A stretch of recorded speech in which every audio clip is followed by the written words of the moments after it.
Dave Weinberg, veteran Eagles writer, covered Eagles for a long time, also covered high school sports in South Jersey for a long time. Those are the topics of his two latest extra point columns over there at 973ESPN.com. And of course, you can follow Dave on Twitter at Dave Weinberg19. As all guests, he joins us here on the Boardwalk Honda Hotline. Dave, how you doing this Wednesday? Doing well, Josh. How are you? I'm doing pretty good. So, one of the big stories right now with the Eagles is Doug Pederson is back in the building. And I thought it was interesting, Dave, because you've covered the Eagles through a lot of different iterations and seen a lot of different versions. And I thought it was interesting when he told the media today that he said, we're basically ready to play. We've already installed everything, and that since tomorrow was their original scheduled preseason game already, that if they had to go out and play tomorrow, they would be ready. Does that surprise you at all? A little bit, yeah, only because they haven't had any OTAs or mini camps. So, but I guess they did a pretty good job of doing everything virtually, giving the players the playbooks and enough time to get comfortable with them and learn them.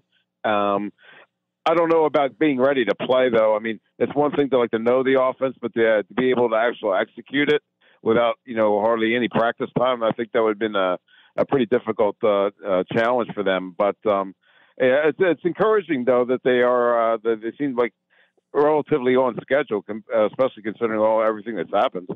Now, we know Doug Pederson now is the third NFL head coach to test positive for COVID-19. We know that Sean Payton tested during the offseason. Doug obviously tested recently. And we also found out the little bomb that was dropped during Hard Knocks last night. So Anthony Lynn also tested positive. So, and the feeling is, I thought was interesting, is Doug and Anthony Lynn had a little bit similar reactions to the situation, which is this next man up mentality. And, it's a little weird to hear that considering, the way the world is right now with COVID-19, that you have football coaches who kind of have this attitude of, well, COVID-19, next man up, let's go. Well, I think it's worth noting that both guys were asymptomatic, and that kind of alleviates a lot of the stress, I guess, and the worry about this. The fact that Doug had no symptoms probably lends him to be a little more, I guess, confident and comfortable about his situation. It would probably be a little bit different story if they were, God forbid, if they were more seriously affected by it. But it's good that they were both. Doug especially was asymptomatic, was able to come back in 10 days, and hit the ground running again. It was nice to see that hear from him that he stayed heavily involved with the team during the whole thing, so he really didn't miss much. When you think about the Eagles right now, we know that the Eagles are in a very enviable position because they don't have a ton of changes that a lot of other teams do with their coaching staff. And I have to think that has a lot to do with the fact that, Doug and Howie and this organization has put a lot of stability in there. And it seems like that might be a big reason why, when you look at certain teams around the league, they may have maybe some real trials to go through this NFL season where the Eagles might be able to weather, especially considering the fact of the injuries they've had over the last few years. Yeah, we've talked about this before, that the stability and the chemistry that they have on the team is a huge asset to them, especially when you consider the NFC East. Every other team that has a new head coach and a new system in place. The players weren't able to get out onto the field to learn it.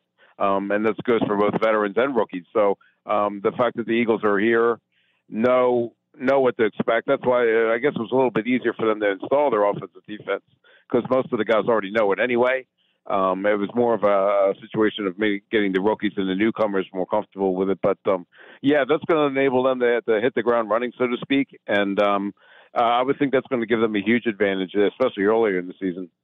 Dave Weinberg joining us here on the Boardwalk on the hotline here on Game Night on 97.3 ESPN. Again, check out his extra point columns right now at 97.3ESPN.com. Also, you can check him out on Twitter at Dave Weinberg19. Dave, the other topic of one of your extra points this week was about something that's very near and dear to a lot of people here in South Jersey, high school football, and with a lot of cancellations going on, not just in our area with different things, but nationally. We saw the Big Ten and the Pac-12 pull the plug on football altogether. Do you think after Governor Murphy came out with the statement they did today saying that, we want to see kids get back to schools, how does that affect the situation with high school sports this fall?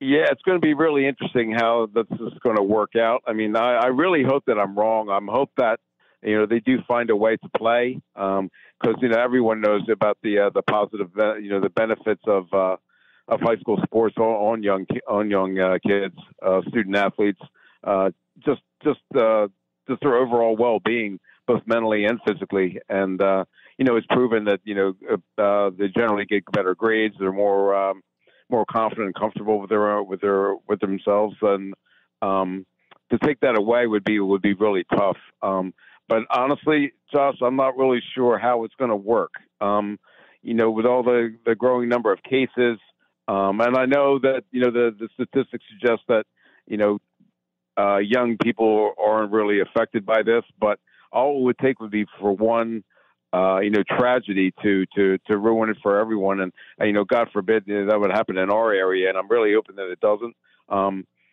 I just don't see how it's feasible to, especially with football. I mean, I can see cross country or girls tennis. You're relatively socially distanced anyway. Football is the ultimate contact sport. Every play you're in contact with everyone with someone, pretty much. I just don't know how it's safe enough to continue with the season, but maybe they figured out a way to make it happen, and I hope they can. But I really have my doubts. With that being said, if they were to find a way to make it happen, obviously I'm painting a glass half full question here, but for just the purpose of conversation, if they were able to make it happen, what kind of year could we have? Because they previously proposed the idea that they wouldn't even start at the original time anyway. So what kind of high school season will we even be looking at? An abbreviated one. High school football won't start until October 2nd. And I believe teams will be guaranteed 6 regular season games, 2 weeks for playoffs, and then that's it. Although if you don't make the playoffs, or you opt out of them, I guess you're free to keep playing in terms of preserving the Thanksgiving rivalry games, which are so important to our area, especially. Those will still continue, but otherwise, your season's over after like 8 weeks or 7 or 8 weeks, I guess. And that's a big. There's no state championship games either, so that knocks off a chunk of the postseason. So yeah, they're trying to do their best to. I got to give Derek Sellers, the president of the West Jersey Football League, a lot of credit for realigning the divisions and then doing all that he could to make sure that there can be football in some form in the area. But it's going to be a much shorter season than usual. I mean, teams are usually playing 11, 12 games. Now they'll be playing like 6 or 8. Dave, one more before I let you go. Obviously, we have Sixers basketball coming up at the bottom of the hour here on 97.3 ESPN. I wanted to ask you not directly about the Sixers and the Flyers, but has what you observed from the Sixers, Flyers, and Phillies returning, has that given you any other hope for sports in general, or do you feel like each case is a very unique situation? Well, with the Sixers and Flyers being in the so-called bubble situations, that would work. That's been a huge benefit to those sports. I don't know how it's going to work with football in particular. I mean, I think it's far-fetched to even suggest that could happen. Baseball, I've been a little bit more encouraged because of there have been some outbreaks, but they've been like few and far between. I mean, restricted to basically the Cardinals and the Marlins. So I think baseball's doing a pretty good job of policing themselves and adhering to the protocols that they've established. So I guess from that standpoint, maybe there is some hope. I mean, the Eagles really haven't had too many problems yet, although their off season is early. Really, they haven't been at the NovaCare complex more than like a few weeks now. So it'll be interesting to see how that unfolds as they go forward in training camp.